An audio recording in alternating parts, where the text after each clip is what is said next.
just how triggering are our phones when it comes to dopamine? Okay, great question. We often hear that, that social media getting dopamine hit after dopamine hit.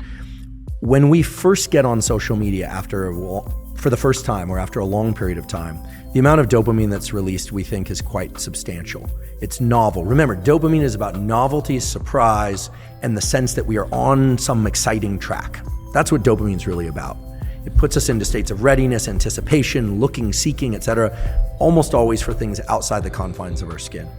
Just to contrast it maybe for a bit more of a future discussion, serotonin does the opposite. When there's a lot of serotonin in our brain and body, typically it makes us feel satisfied, sated, and more quiescent, comfortable with what we have in our own immediate sphere and within us, right? The comfort of a good meal, the food you have. Dopamine is about go, go, go. If you look at somebody who's high on cocaine or methamphetamine, it's all about pursuit, because that's a very dopaminergic drug. You look at somebody who's taken a drug, and I'm not suggesting people do this, but it really ramps up serotonin. Let's say a selective serotonin reuptake inhibitor, Prozac, Zoloft, etc. The side effects of those drugs, if the dosages are too high, lack of appetite, lack of libido, kind of meh about life, then so they'll adjust the dose down. That's because those are serotonergic drugs. So in general, when we are in pursuit of things, dopamine is quite high. So now you have to remind me your question, because I've set up the dopamine serotonin parallel. Smartphones. Cell phones, yes.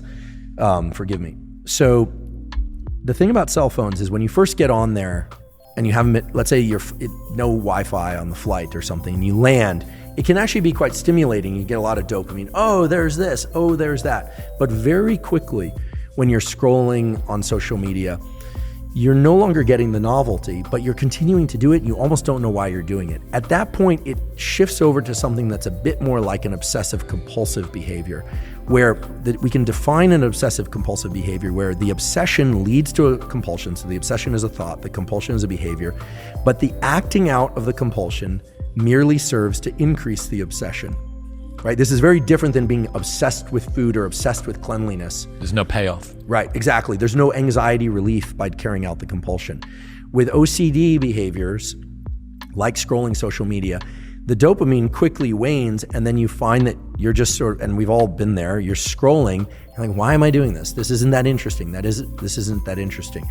Now, the algorithms for social media are very clever, and I don't want to demonize it. I provide a lot of my life is spent on, on social media now, but in the algorithms that they've incorporated function on the most powerful way to keep people doing a behavior, or an animal for that matter, is intermittent random reward, or random intermittent reward, that you don't know when you're going to hit the jackpot. So you're scrolling, and then you see something.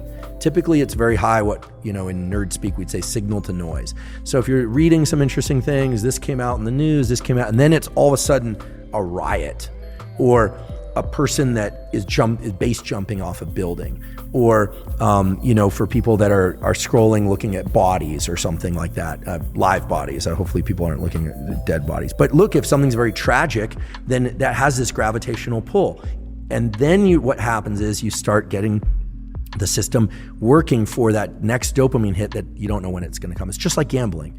So I look at social media as initially being very dopaminergic, driving reward, surprise, and excitement, but very quickly transitioning to something more like OCD and the kinds of behaviors where it looks, if we were to look at ourselves through the lens of an experiment, like we would an animal experiment, we think that animal is sick. If you saw an animal digging in the corner, looking for a bone, the dog is looking,